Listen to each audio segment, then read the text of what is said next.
I'm Jatin. I'm the co-founder of HI Network. We host engaging startup networking meetups in 25 global cities in 15 countries.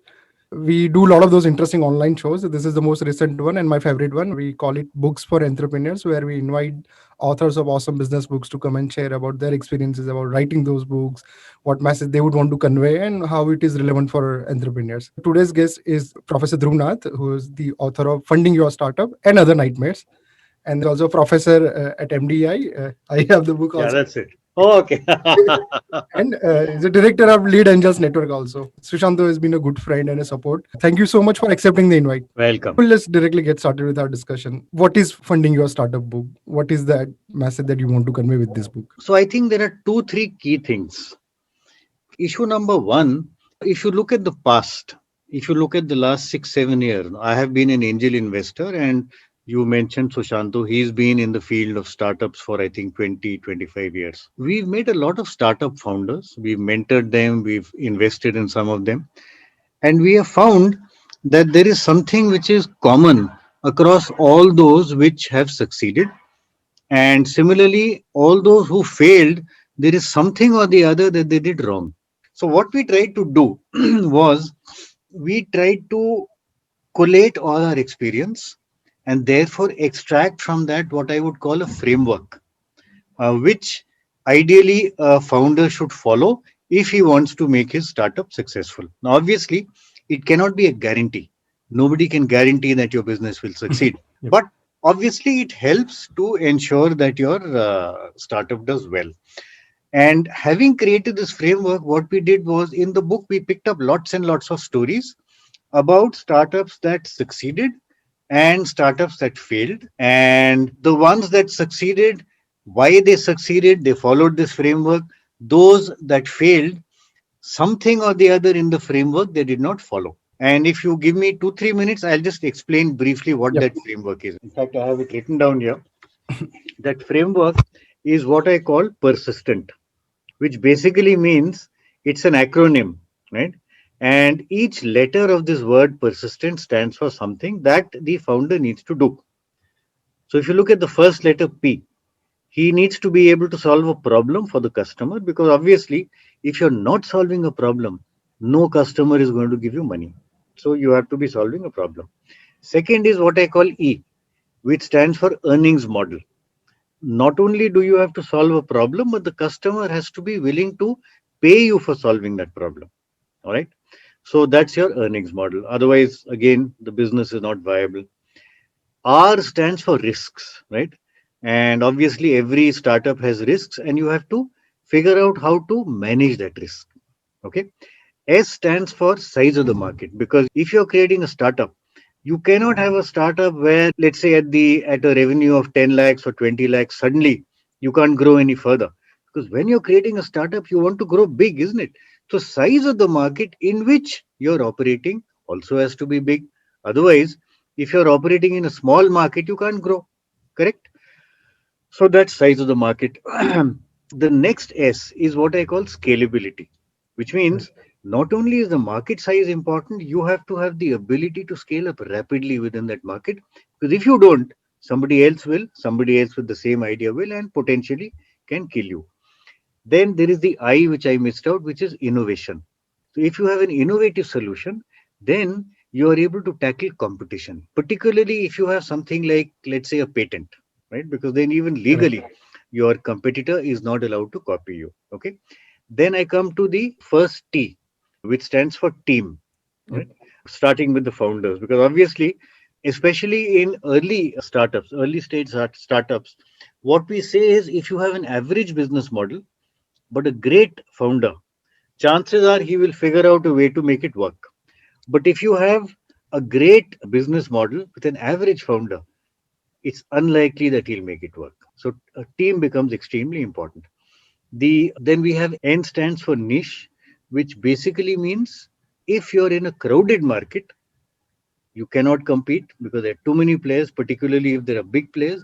So you try and identify a non-crowded but large enough subset, which I call a niche. Yep. Then we have the E, which stands for entry barrier. How do you prevent competition from coming in? And finally, if you look at the last T, that's basically what I call traction, right? Yep. Which means You may have the best business model, great innovation, terrific size of the market, brilliant scalability, but the ultimate proof is dhanda aa raha hai ki nahi. Are you actually getting revenues or not? And are these revenues growing month on month? Right? So that's traction. So if you follow this framework, we have found in the past that most startups who succeeded have followed this in more or less, I mean, they more or less followed it completely. And those who failed have lost out somewhere. Maybe the size of the market was not large enough. Maybe the team was not great. Maybe the risks were too high. There was no earnings model, etc. Right? Just one other comment, which is persistent is also an English word. And as a startup founder, you have to be persistent. You have to go on at it, because if you're creating your own business, all kinds of things can happen. Correct. And if you look at this year, for instance, COVID happened, right? So, in addition to the framework, the word persistent is extremely important. Last thing, not only does the founder look for this, but even the investor, this is ultimately what he looks for, because ultimately both the investor and the founder have exactly the same objective in mind, which is we want a startup which is successful, Yep. growing rapidly, keeping out competition with a strong entry barrier, good earnings model, at some stage profitable. So they both want the same thing. For creating a successful startup and for getting funding, for both of them, try and follow the persistent framework. So I would say, if you look at the core of the book, it is this. And persistent is a very important word. And Yeah. so when you were coming up with this framework, like you had persistent in your mind, and then you figured out acronyms. What was that No, no, process? no, no, no, no, no. So what we no no. So what we did was, we said we tried to figure out what was common across startups that we have worked with, either invested in or mentored. And we saw in most cases the founder was great. In all cases, they had a great earnings model, right? Because they were able to get money. Now, in most cases, we found the size of the market was very large. Mhm. Most of them were highly scalable businesses, right? So we realized that there were many of these parameters that they followed. Right?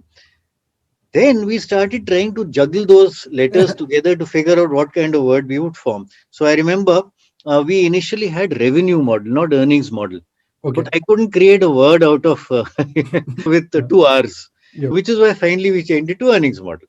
So, so persistent obviously is, we didn't start with this. We Correct. started with what you need to do and then tried to create a word which would, and fortunately, this word very accurately describes what the founder needs to do anyway, which is to be Yes. persistent. So I think that's the way it worked out. And in the book, you have interviewed a lot of successful and iconic entrepreneurs from India, and you mentioned about stories about upcoming startups, or who are on the verge of growing faster. Yeah, And correct, one of the important thing you mentioned about learnings from failures, the correct, startup stories where they were not able to do that well or raise funds.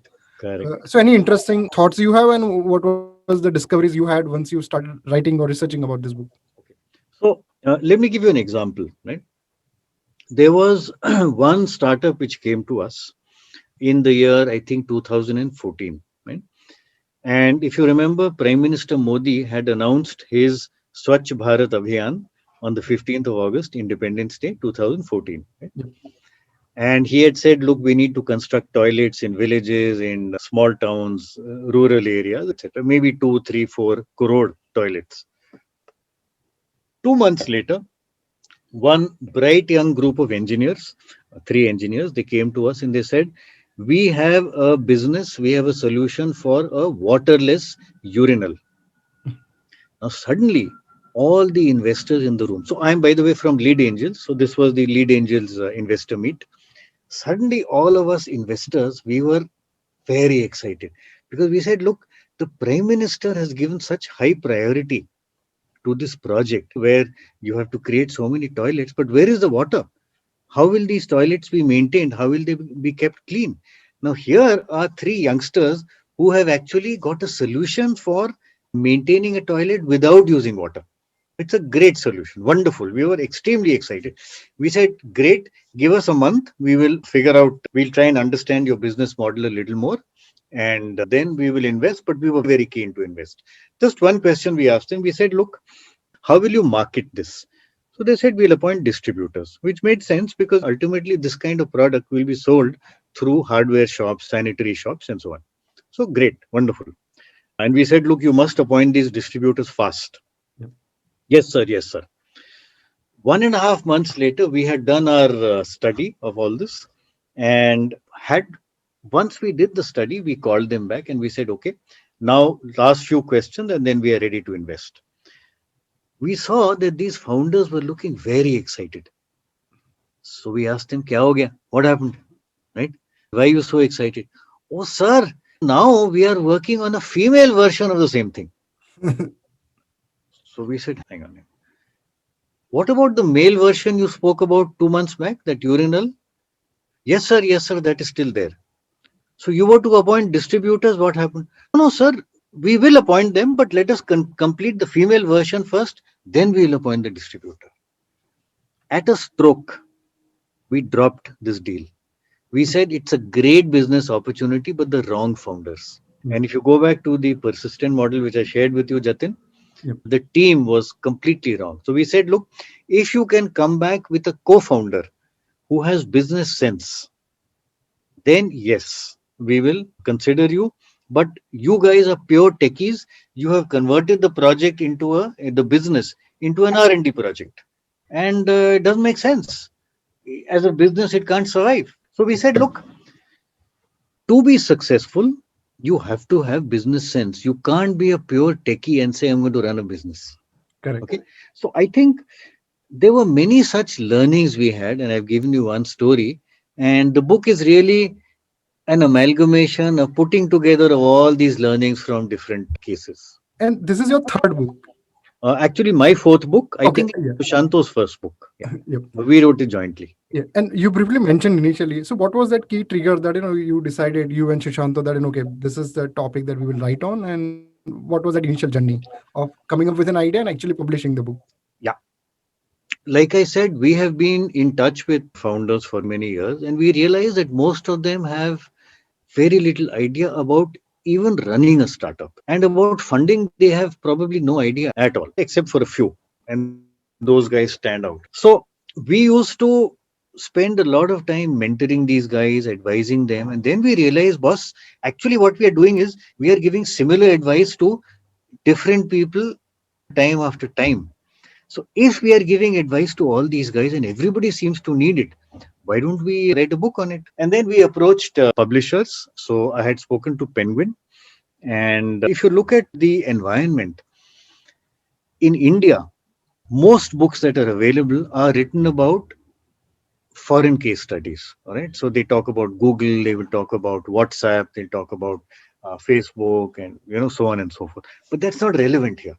You actually need to learn from cases which are relevant here. Then we realize that even the books, there are a few books which are written about Indian cases, but most of them talk about the big success stories, the Flipkart, the Ola cabs, the Oyo rooms, and so on. If you look at a young founder just passed out of college, or maybe 1 or 2 years out of college, he typically will not be able to identify with the Flipkart, with a Naukri, or with Oyo rooms, right? So we said we have to talk about Chota founders, Chota startups, which today are in more or less the same situation that you are in. Because we are not aiming at the founder of Byju's. We are aiming at the guy who wants to create a startup or has just created it and doesn't know what the hell to do. So, smaller startups, unknown startups, nobody is written about. All right. And now we started realizing this book could be unique. And finally, what we said was, sorry, before finally, semi-final, we said, look, not only will we have these smaller startups, we will also have advice from the big guys. Like you rightly said, we have Sanjeev Bikhchandani, you have Naukri, Deep Kalra of Make My Trip, Yashish Dahiya of Policy Bazaar, and so on. So we got advice from those guys, and we got stories from the smaller guys. Finally, very important, you tend to learn more from failures than you tend to learn from successes. But nobody talks about failures. They are not discussed publicly. So what we decided was, since we have experience in dealing with both successes and failures, we will talk about both. In some cases, we have hidden the names of the founder as well as the startup and changed the story a little, but by and large, it remains the same. So we realize at that stage, that this would be a completely unique book. In fact, something like this doesn't exist. And then I spoke to Penguin and they said, wonderful, let's go ahead. So that's how it started. Unfortunately, COVID hit us at the time the launch was to happen, which is why the Yes. launch was delayed. Yep. But I would say even today, given the fact that bookshops are hardly seeing any walk-ins, hardly, right? Yep. Given the fact that right now it's only on, predominantly the sales are on Amazon and to a lesser extent Flipkart, I think it's done fairly well. Yes, I bought it from Yeah. Amazon only. Oh, okay, good. So, so the title is funding your startup, Yeah. and there is important detail and other Yes. nightmares. So, Yes. what were the nightmares you faced Okay. while writing this book Okay. or Okay. publishing this Okay. Okay. So first of all, funding your startup is itself a nightmare. book? Okay, Yes. because a most founders do not understand this, right? They will not understand the process. They will not understand valuation, which is a very important thing. They will not understand things like shareholder agreement, term sheet, the legal issues, etc. They will not really understand what the investor is looking for, and therefore how do you make a pitch to the investor. Because of that, they find it very tough to get funding, most of them, and which is why I call it a nightmare. Number one. Number two, getting funding is a time consuming process because you're chasing either multiple angel networks or you're chasing multiple VCs or venture capitalists. So given the fact that it is a time consuming process, as a founder, do you run your business or do you chase people to get money? Because one single guy cannot do both. So either your business suffers or you don't get money. So in fact, what we recommend normally is it's a good idea to have between 2 and 3 co-founders. So one guy can chase the money and one guy can chase the business, right? So it is a nightmare, undoubtedly. Secondly, what we also thought was that this could actually become a series of books. And if you look at the Dummies series, Dummies is the title of the series. Similarly, here the title of the series is And Other Nightmares, right? Yep. So tomorrow, in fact, I've already written that book to some extent. It's half written. It would be People Issues in Startups and Other Nightmares. Yep. Potentially, you may have legal issues in startups and other nightmares. You could have a book which is scaling your startup and other Yep. nightmares. And other nightmares becomes the bottom line in the series. Awesome. We'll try to do a rapid fire. What would have been the alternate title of this book? Alternate title. I would say, why the hell can't I get funding for my startup? And which is your favorite book? One of the books which I really like is this Stephen Covey, The 7 Habits of Highly Successful People. Very clear, crisp, solidly example driven inputs and very valuable in real life. And what is the kind of book you would like to read? Probably not written yet, but you would be interested in reading this kind of a book. What would that be? Oh, I predominantly read two kinds of things. One is interesting, simple, not very thick novels, right? Because that's relaxing at night and I normally read it on the Kindle. The other kind which I like to read is humorous book, pure humorous books. And by the way, I have also written 2 humorous books, which is pure humorous short stories, which have not yet been published. But Okay. at some stage, hopefully, it will be published. So you already have So, a lot of other books in works. oh, lots. See, I've just retired from MDI, by the way. I've just retired. However, I would say my career is just beginning. So the fun part is now. Yes. And there are a lot of startups, and most of the times they would have a co-founder. So it becomes sometimes, the founder relationship becomes very important. In your case, you are two co-authors, and both of you accomplish in your own fields.